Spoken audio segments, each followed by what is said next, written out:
इतना सब खुलासे के बाद भी कैसे ये नेता अपने आप को डिफेंड करते हैं। बहुत दल हैं, बहुत दल को सबको पसंद करने वाले लोग हैं, तो सबके अंदर ये जहर कौन भर रहा है, क्यों भर रहा है? और इतना सारे तथ्य खुलने के बाद भी प्रयास जारी है। एफआईआर पर एफआईआर होते जा रहे हैं। जो फर्जीवाड़े हुए हैं, जो गलत डॉक्यूमेंट सोशल मीडिया पर अपलोड किए गए हैं संजय कुमार की तरफ से, उनके ऊपर एफआईआर हो गया। फिर भी ये राजनीतिक दल अपनी महत्वाकांक्षा पूरा करने के लिए गुमराह करते जा रहे हैं। और वो तो बड़े नेता हैं, वो तो लाखों रुपए तुरंत देंगे, जमानत पर चले आएंगे। सभी लोग अभिसार शर्मा जैसे नहीं हो सकते। उनके वकील गए, तुरंत जमानत मिल गए और एक भाव भी बन गया कि सरकार ने असम की हमारे ऊपर एफआईआर करवा दिया। अगर इसी पर पलट के सवाल अर्णव गोस्वामी के लिए पूछ लिया जाए कि उनके साथ वहां की सरकार ने क्या किया था। यूपीए के शासन काल में कुल 61 चुनाव छोटे बड़े मिलाकर के हुए। एनडीए के सरकार में कुल 66 चुनाव लगभग हुए। चुनाव आयोग बुला रहा है, आइए, जो आप पब्लिकली बोल रहे हैं, प्रेस वार्ता में कह रहे हैं, सारे एविडेंस के साथ, शपथ पत्र के साथ आइए, ताकि अगर आप झूठे साबित हों तो आप पर भी कार्रवाई हो।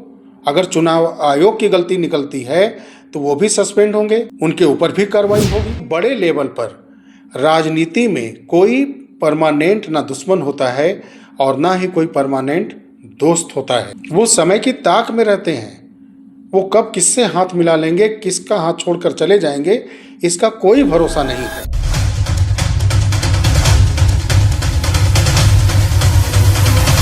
नमस्कार साथियों, कुछ महीने पहले से बिहार के अंदर एसआईआर को लेकर के बहुत ही ज़्यादा माहौल राजनीतिक पार्टियों के अंदर गर्म है, चाहे वो सत्ता पक्ष हो या विपक्ष हो। आप इस वीडियो में लास्ट तक बने रहिएगा। समय अगर न हो तो थोड़ा थोड़ा करके देख लीजिएगा ज़रूर। मैं कई फैक्ट डाटा पिछले कुछ वर्षों के चुनाव के आपके सामने रखने वाला हूं, और जो सुप्रीम कोर्ट के वर्तमान में एसआईआर को लेकर के केस चल रहे हैं, उसमें कुछ महत्वपूर्ण टिप्पणियां और राजनीतिक दलों के क्रियाकलाप और चुनाव आयोग के क्रियाकलाप आपके समक्ष रखूंगा। तो रिक्वेस्ट यही है कि वीडियो आप पूरा देखिएगा अवश्य। स्पेशल इंटेंसिव रिवीजन एक राज्य के अंदर या पूरे देश पर अगर कोई भी जांच इलेक्शन कमीशन ऑफ इंडिया की तरफ से कराया जाता है कि जो वोटर हैं वो सिर्फ भारत के हों, उसमें ट्रांसपेरेंसी आए कि जो भारत का नागरिक नहीं है वो यहाँ के लोकतंत्र में वोट न देने पाए, क्योंकि उसका अधिकार नहीं है। ऐसा नहीं है कि ये अब 2025 में किया जा रहा है। कुछ इसी तरह का 2003 में किया गया था, उसके बाद अब जाके हो रहा है। बीच के 22 वर्ष निकल गए हैं। बड़े लेवल पर स्पेशल इंटेंसिव रिवीजन जो ये किया जा रहा है, इसमें ये पता चल रहा है कि कितने लोग मृत हैं, कितने बिल्कुल नए वोटर हैं, कितने लोगों ने वहाँ से पलायन किया है, और गंभीरता से इस बात पर जांच की जा रही है कि कितने वहाँ पर विदेशी घुसपैठिए जो भारत के अंदर वोटर बन करके यहाँ के लोकतंत्र में हिस्सेदारी ले रहे हैं। इस पर ही पूरा गहन जांच किया जा रहा है। ये तो गलत नहीं है, लेकिन इसमें एक ट्रांसपेरेंसी, पारदर्शिता होनी चाहिए कि किसी भी भारतीय के साथ जो सबसे पिछली कतार में सबसे पीछे खड़ा है, उसका भी वोट, अगर वो भारतीय है तो बहुमूल्य है, उसका भी वोट यहाँ की लोकतंत्र व्यवस्था में वोट के स्वरूप में पड़ना चाहिए। ये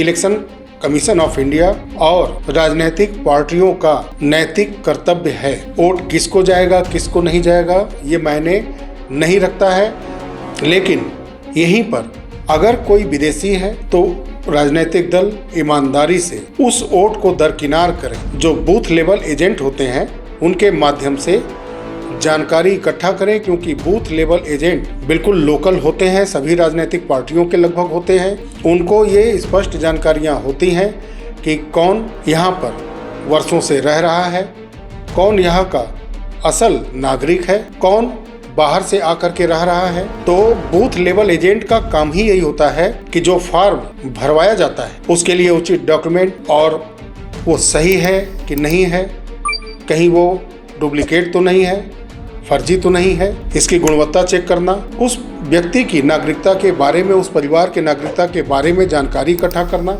सबसे पहले ये कर्तव्य वाकई में अगर है तो लोकल लेवल पर बूथ लेवल एजेंट का ही है। दूसरा आता है बूथ लेवल ऑफिसर, जो कि स्टेट के सरकार तय करते हैं और वो भी कहीं न कहीं से चुनाव आयोग के अधीन काम करते हैं, लेकिन उन पर जिम्मेदारियां ज़्यादा होती हैं क्योंकि जो BLA फॉर्म भरवाते हैं, डॉक्यूमेंट रेडी करते हैं, उस पर बहुत ही बारीकी से नज़र रखने का काम BLO का होता है और वो स्टेट लेवल की जो वहाँ की गवर्नमेंट होती है लोकल, वो तय करती है। तो सबसे बड़ी बात, बिहार के अंदर इतना अंतर आया कैसे?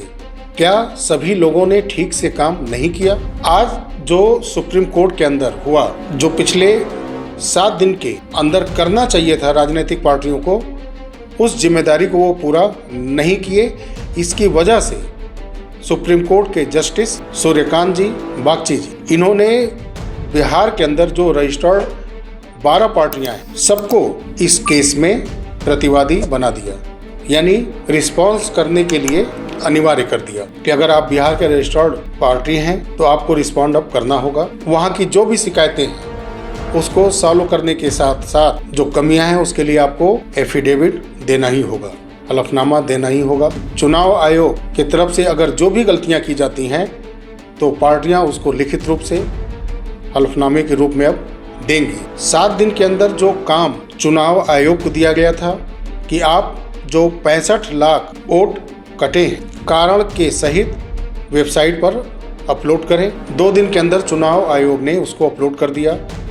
बिहार के अंदर भी सारा डिटेल कारण के साथ दे दिया गया। राजनीतिक दलों को 2 दिन पहले उसके सुप्रीम कोर्ट के आदेश के पहले ही दे दिया गया था।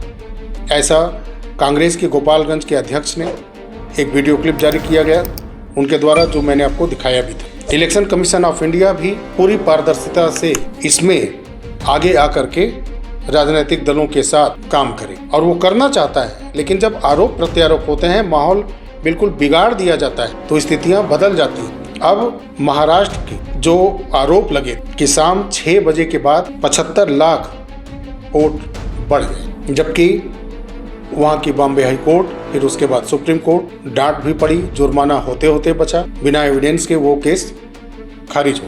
तो ऐसे आरोप प्रत्यारोप को हम क्या समझें, जहां सिर्फ अपने कार्यालय के अंदर से आरोप प्रत्यारोप किया जा रहा हो और संजय कुमार जी जैसे जो संस्थान चलाते हैं, ऐसे कई संस्थान हैं जो 1969 से लगातार चलते आ रहे हैं। तब कांग्रेस सरकार, उसके बाद गैर कांग्रेस सरकार, फिर उसके बाद UPA, फिर NDA, सारे लोग ऐसे इंस्टीट्यूशन का इस्तेमाल करते हैं जो कांग्रेस के समय से काम करते आ रहे हैं। शायद उसमें से संजय कुमार जी जैसे लोग अभी भी उसी मानसिकता में जी रहे हैं, उन्हीं के लिए काम कर रहे हैं। अगर वो ऐसा नहीं करते तो उनको अपने ट्वीट को डिलीट नहीं करना पड़ता, वो डाटा डिलीट करके नया डाटा अपलोड नहीं करना पड़ता। और कहीं न कहीं जो ये वोट चोरी का जो नैरेटिव पूरे देश के अंदर है, पूरा माहौल खराब करने की कोशिश की गई, इसके पीछे संजय कुमार जी जैसे बहुत सारे लोग, ऐसे लोगों को जेल में जाना चाहिए, क्योंकि इलेक्शन कमीशन ऑफ इंडिया यहाँ के डेमोक्रेसी का मूल स्तंभ में से एक है।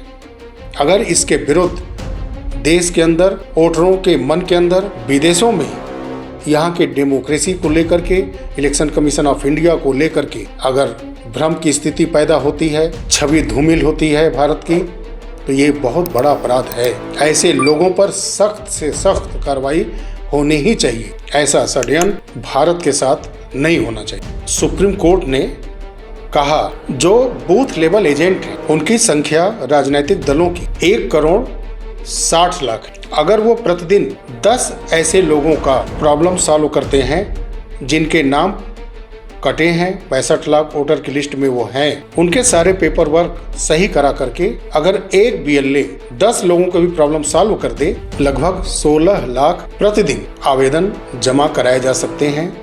और वहीं BLO जो 77,000 की संख्या बिहार के अंदर हैं, अगर वो प्रतिदिन 10 लोगों की जिनके नाम 65 लाख वोटरों में कटे हुए हैं उनकी समस्याओं का समाधान करते हैं, फॉर्म कंप्लीट करवाते हैं उनका, तो 7,70,000 प्रतिदिन वो भी सॉल्व कर सकते हैं ऐसे वोटरों का जिनका नाम कटा है। तो आप सोचिए कि अगर ईमानदारी से अगर राजनीतिक दल अपने BLA से काम करवाएं और BLO से काम चुनाव आयोग करवाए, राज्य सरकार करवाए, तो अधिक से अधिक 10 से 15 दिन में इसको सॉल्व किया जा सकता है। कोई भी एक वोटर जो वहाँ का नागरिक है, बिहार का, भारत का, वो नहीं छोड़ सकता अगर ईमानदारी से काम हो तो। इसी जिम्मेदारी पर सुप्रीम कोर्ट ने एहसास दिलाया राजनीतिक दलों को कि आप ऐसा कर सकते थे।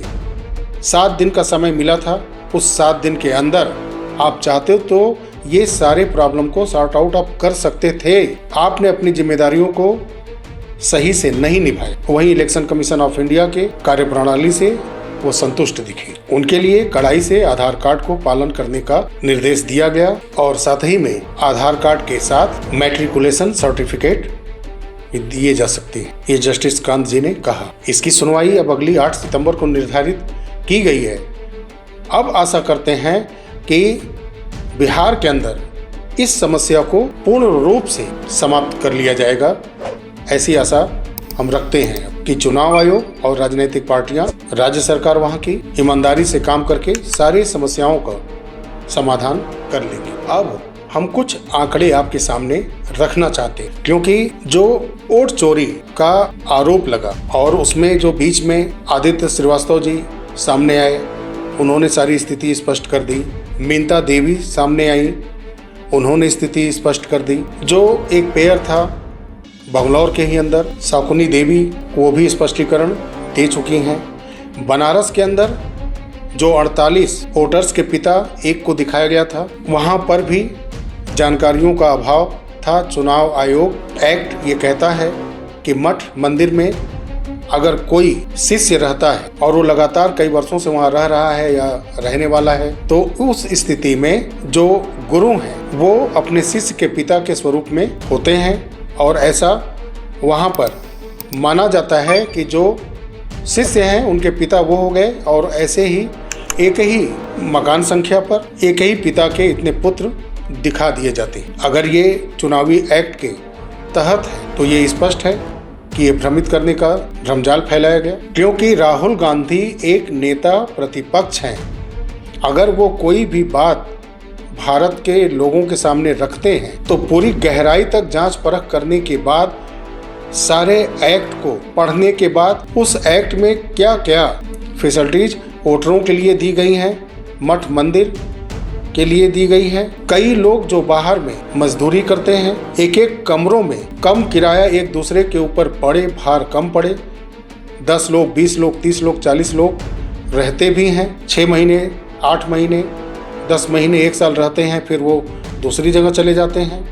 ऐसी स्थिति में बहुत सोच विचार करके काफी गहराई से सारी जानकारियां इकट्ठी करने के बाद देश के नेता प्रतिपक्ष को सारी चीजें आम जनता के सामने, भारत के सामने रखनी चाहिए थी, क्योंकि उनके सारे जो कथन थे उस दिन प्रेस रिपोर्ट में लगभग सब कट से गए। अभी हाल ही में बिहार के अंदर उनकी यात्रा चल रही है। एक महिला वहां आती हैं और उनसे कहलवाया जाता है कि हमारे घर के सभी वोट कट गए, और जब वो वहाँ से हटती है, अब आज तो सोशल मीडिया का जमाना है, 8, 10, 15 माइक तो हमेशा ही तैयार रहते हैं, और वहाँ पहुँच गए उस महिला के पास, सारी चीजें खुल करके सामने आ गई। तो इतना सब खुलासे के बाद भी कैसे ये नेता अपने आप को डिफेंड करते हैं? बहुत दल हैं, बहुत दल को सबको पसंद करने वाले लोग हैं, तो सबके अंदर ये जहर कौन भर रहा है, क्यों भर रहा है? और इतना सारे तथ्य खुलने के बाद भी प्रयास जारी हैं। FIR पर FIR होते जा रहे हैं। जो फर्जीवाड़े हुए हैं, जो गलत डॉक्यूमेंट सोशल मीडिया पर अपलोड किए गए हैं संजय कुमार की तरफ से, उनके ऊपर FIR हो गया।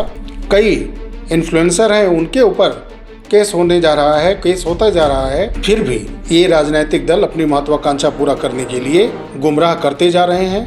और वो तो बड़े नेता हैं, वो तो लाखों रुपए तुरंत देंगे, जमानत पर चले आएंगे। अभिसार शर्मा का देख लीजिए, इतना आसान नहीं है। सभी लोग अभिसार शर्मा जैसे नहीं हो सकते कि वो गए कि नहीं गए, उनके वकील गए, तुरंत जमानत मिल गए, और एक भाव भी बन गया कि सरकार ने असम की हमारे ऊपर FIR करवा दिया। अगर इसी पर पलट के सवाल अर्नब गोस्वामी के लिए पूछ लिया जाए कि उनके साथ वहां की सरकार ने क्या किया था, तो तुरंत ये जनता आपस में ही एक दूसरे से सोशल मीडिया पर लड़ बैठेगी बिना कुछ सोचे समझे। हुआ तो उसी तरह का है ना कि जो उस समय पत्रकार अर्नब गोस्वामी जी के साथ हुआ वही अभिषेक शर्मा जी के साथ हुआ। लेकिन हम आप नहीं समझते इन चीज़ों को। अगर स्वयं से समीक्षा नहीं करिएगा तो एजेंसियों के ऐसे पत्रकारों से दूर नहीं हो पाइएगा, उलझते फंसते जाइएगा।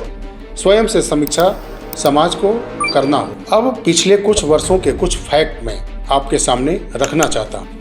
2004 से 2014 के बीच यूपीए के शासन काल में कुल 61 चुनाव छोटे बड़े मिलाकर के हुए, जिसमें एनडीए 28 बार जीता और यूपीए की सरकार 33 बार जीती। अब उस समय क्या एनडीए सरकार ने इलेक्शन कमीशन ऑफ इंडिया पर सवाल उठाए या जनता के जनादेश को स्वीकार किया? बूथ कैप्चरिंग, मतपेटियां बदलना, गुंडागर्दी करके वहां पर कुछ घंटे तक लगातार वहां के वोटरों को भगा करके जबरदस्ती वोटिंग करना, ये सब तो मुद्दे अलग हैं। लेकिन 2004 से 2014 के बीच में 61 चुनाव हुए, उसमें 28 बार एनडीए और 33 बार यूपीए वो जीती। 2004 से 2024 के बीच में एनडीए की सरकार में कुल 66 चुनाव लगभग हुए, जिसमें 31 बार एनडीए को जीत मिली, 26 बार यूपीए कहिए या इंडी गठबंधन कहिए इनको मिली और 9 अन्य जीत में शामिल हुए। यानी कि 66 चुनाव में एनडीए 31, यूपीए या इंडी गठबंधन 26, 9 अन्य ने चुनाव में जीत हासिल की। यहाँ पर एनडीए भी जीतती है, इंडी गठबंधन भी जीतता है, 9 अन्य लोग भी जीतते हैं, इस पर भी गौर करिएगा। इस बीच में ईवीएम सबसे बड़ा मुद्दा था। अब ईवीएम चुनाव आयोग ने बुलाया, वहां पर कोई इंजीनियर ले करके जा करके साबित नहीं किया। सुप्रीम कोर्ट चाहता था कि कोई इसको प्रमाणित करके दे कि अगर इससे हैकिंग की जा सकती है, किसी को भी वोट पड़े वो बीजेपी को ही जा करके पड़ सकती है, तो वहां पर भी कुछ नहीं हुआ। ईवीएम धीरे धीरे शांत हो गया। कहीं भी खराब ईवीएम हो या ईवीएम ले जाते आते समय कहीं भी थोड़ा सा रात हो गया, जाम में कोई गाड़ी फंस गई, उसमें जो बवाल हुआ कई जगह पर हुआ, कई शहरों में हुआ, उसमें भी काफ़ी ज़्यादा प्रोपगंडा हुआ। लेकिन जब भी उसकी जांच हुई उसमें भी कोई कमियां नहीं पाई गई। मैं इसलिए ऐसा बोल रहा हूं कि ये सब चीज़ें निचली अदालतों से होते हुए सुप्रीम कोर्ट तक कई चीज़ गई भी, और उसमें ये सब चीज़ें कोई साबित नहीं कर पाया, कोई राजनीतिक दल साबित नहीं कर पाया। इसलिए मैं ऐसा बोल रहा हूँ, अगर एविडेंस के साथ कोर्ट के पास कोई जाए, सबूत पेश करे, जैसा कोर्ट हमेशा मांग करता है, साबित करके दिखा दीजिए। सत्ता अगर दोषी है, सरकार दोषी है, तो पब्लिक की नज़र में गिरेगी, बाहर चली जाएगी सत्ता से। आप विराजमान होंगे, ईमानदारी से काम करेंगे तो फिर आपके अंदर ये सारी एजेंसियाँ जो संवैधानिक हैं काम करेंगी, जैसे पहले गैर बीजेपी सरकार रहती थी, करते आ रही थी। कुछ और आंकड़े हैं, ये आंकड़े मैंने आपको दिए, इसमें हो सकता है कि 1-2 चुनाव आगे पीछे हों, लेकिन लगभग यही आंकड़े हैं पिछले 2004 से 2024 के बीच की। अब कुछ बातें और मैं आंकड़े सामने आपके रख रहा हूँ। कर्नाटक विधानसभा चुनाव के ठीक पहले लगभग 4.25 लाख वोट कट गए, लेकिन वहां पर क्या किसी दल ने उस समय इस पर आपत्ति की?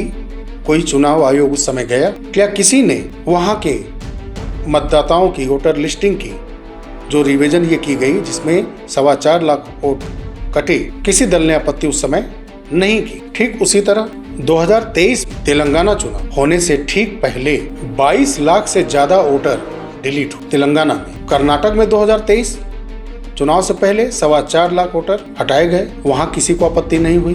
तेलंगाना में 2023 चुनाव के ठीक पहले 22 लाख से ज्यादा वोटर खत्म हो गए, डिलीट हो गए, कट गए। क्या वहां पर कोई भी पक्ष विपक्ष सामने आया कि ये गलत हुआ है, या इसको भी एक इलेक्शन कमीशन ऑफ इंडिया की तरफ से वोटिंग लिस्ट वेरिफिकेशन का हिस्सा मानते हुए सभी दल खामोश रहे? फिर उसके बाद बंगाल के 2021 चुनाव के ठीक पहले लगभग 7 लाख वोटर लिस्ट से कट गए, नाम उनके लगभग डिलीट हो। तो क्या वहां पर जो बीजेपी सत्ता में आने के लिए बिल्कुल व्याकुल थी, वो चुनाव आयोग के इस प्रक्रिया का विरोध की। तमिलनाडु के अंदर विधानसभा चुनाव 2021 के ठीक पहले इसी प्रक्रिया में वोटर लिस्ट वेरिफिकेशन की जो प्रक्रिया है, वहां पर भी लगभग 5.5 लाख वोटर कटे, डिलीट कर दिए गए। क्या वहां पर भी सारे राजनीतिक दलों में से कोई भी एक इस प्रक्रिया को दोषारोपण करने के लिए आगे आया कि ये गलत हो रहा है? हिमाचल प्रदेश 2022 के चुनाव के ठीक पहले लगभग 47,000 वोटर डिलीट किए गए। वहां उस समय भारतीय जनता पार्टी की सरकार थी, कांग्रेस सत्ता में आने वाली थी, उसका पूरा प्रयास था, जोर था, और भारतीय जनता पार्टी अपने को फिर वहां पर काबिज करने के लिए प्रयासरत थी कि सत्ता मेरे हाथ से ना जाए। उस बीच में चुनाव आयोग की तरफ से जो वोटर वेरिफिकेशन फिर से किए गए, उसमें 47,000 वोट डिलीट हुए। वोट कटे कितने? 47,000, और दोनों के पूरे वोट के बीच का अंतर 37,000, लेकिन सीटों का अंतर 15।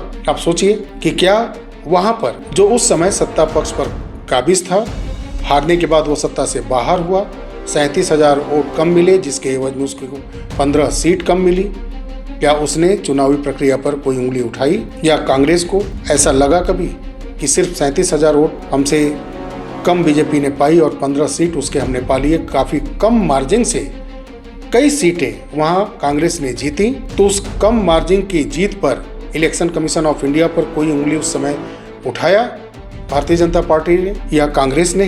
तो ये सारे राज्य गैर बीजेपी शासित राज्य हैं। जहां बीजेपी शासन में नहीं है, वहां पर वोटरों के वेरिफिकेशन में ये इतने वोट डिलीट किए गए। उसके बाद ये सारे लोग सत्ता में चुन करके आए, सांसद के रूप में देश के प्रधानमंत्री को चुन करके वाराणसी के लोगों ने भेजा, और 1 लाख से ऊपर वोटों से उन्होंने जीत हासिल की। वहां के इंडी गठबंधन के नेता, समाजवादी पार्टी के नेता ने अजय राय जी को सांसद घोषित कर दिया। ये हैं संविधान के मानने वाले, ये लोग हैं संविधान का बुक हाथों में लहराकर चलने वाले, जो संवैधानिक तौर तरीकों से चुनाव जीत करके गया है, देश के प्रधानमंत्री हैं, उनको अयोग्य करार दे दिए। ये सारे संवैधानिक एजेंसियां खत्म हो गई उनकी नजर में। उनसे बड़ा इंडी गठबंधन और समाजवादी पार्टी से बड़ा कोई संवैधानिक राजनीतिक पार्टी कहें कि इंस्टीट्यूशंस कहें, क्या कहें, रह ही नहीं गया। अजय राय जी को माल्यार्पण खूब किया गया, गाजे बाजे के साथ मिठाइयाँ खाई गई और उनको सांसद घोषित कर दिया गया। ये है प्रोपेगेंडा। उससे हासिल क्या होने वाला है? क्या कर लेंगे वो? सांसद के स्वरूप उनको मिल जाएंगे, सांसद बन जाएंगे। जब तक जनता चुन करके लोकसभा में नहीं भेजेगी, वो कैसे सांसद हो जाएंगे? और जो आपने आरोप लगाया उसको आपने साबित नहीं किया। चुनाव आयोग बुला रहा है, आइए। जो आप पब्लिकली बोल रहे हैं, प्रेस वार्ता में कह रहे हैं, सारे एविडेंस के साथ, शपथ पत्र के साथ आइए, ताकि अगर आप झूठे साबित हों तो आप पर भी कार्रवाई हो। अगर चुनाव आयोग की गलती निकलती है तो वो भी सस्पेंड होंगे, उनके ऊपर भी कार्रवाई होगी। मामला सुप्रीम कोर्ट में चल ही रहा है। नहीं जा सकते आप चुनाव आयोग, तो सारे एविडेंस, हजारों जो डॉक्यूमेंट लहराए गए थे, सारे ले जाकर के सुप्रीम कोर्ट के समक्ष ही रख दीजिए कि ये है पूरा सबूत। कोई audio, video clip, PDF file सारे ले जाकर के उनको दीजिए और एक्सपोज करिए कि लगे कि हाँ, चुनाव आयोग गलत है, सुप्रीम कोर्ट में मैंने ये सिद्ध कर दी। पूरे देश की जनता आपको सर माथे पर बिठा के रखेगी। परिणाम स्वरूप आप देश के प्रधानमंत्री भी बन सकते हैं, लेकिन एविडेंस के साथ रखना होगा। प्रोपेगेंडा चैनल बना करके जो एक सर्किल बना लिया है वामपंथियों ने, कट्टरपंथियों ने हमारे भारत देश के अंदर, उस चैनल के ये टॉप लेवल के नेता बनते जा रहे हैं। जैसे वो खिला रहे हैं वैसे ये खेल रहे हैं। अगर एविडेंस है तो साबित करिए कि आप सही हैं। आप जनता को गुमराह मत करिए। आप यानी राहुल गांधी जी बोलते हैं बीजेपी के साथ एंटी इनकम्बेंसी क्यों नहीं होती है? ये कोई तर्क होता है? अगर आप लगातार 47 से लगभग 27-28 साल तक सत्ता में थे, लेकिन क्या सत्ता विरोधी लहर उस समय कांग्रेस के लिए एंटी इनकम्बेंसी थी? नहीं। 2014 में जनता परेशान थी, तब सत्ता विरोधी लहर उस समय आई और परिवर्तन हो। लेकिन आप जो भी कह रहे हैं, विपक्ष जो भी कह रहा है, सबूत के साथ आप फेस करेंगे तब सत्ता विरोधी लहर खुद ब खुद आएगी और आप सत्ता पर आ जाएंगे। जो सत्ता पर है वो फिर विपक्ष में बैठेंगे। बड़े लेवल पर राजनीति में कोई परमानेंट ना दुश्मन होता है और ना ही कोई परमानेंट दोस्त होता है। वो समय की ताक में रहते हैं। वो कब किससे हाथ मिला लेंगे, किसका हाथ छोड़कर चले जाएंगे, इसका कोई भरोसा नहीं है। कल तक अगर आप किसी दल के लिए किसी और दल वालों को गाली दे रहे हैं, कल वही दल जिसको आप गाली दे रहे हैं वही आकर के आपके साथ हो जाएगा, तो फिर आपके दिए गए सारे गाली, सारी वजहें कहाँ चली जाएंगी? फिर कैसे आप उसका सपोर्ट करेंगे? तो जो बड़े लेवल के राजनीतिज्ञ हैं वो किसी के हमेशा के लिए ना दुश्मन है ना दोस्त है। हमेशा के लिए दुश्मन दोस्त आम जनता बन जाती है उनका आइडियोलॉजी लेकर के। बचिए ऐसे बहरूपियों से। चलिए मिलते हैं अगले वीडियो में, तब तक के लिए नमस्कार। जय हिंद, जय भारत, वंदे मातरम।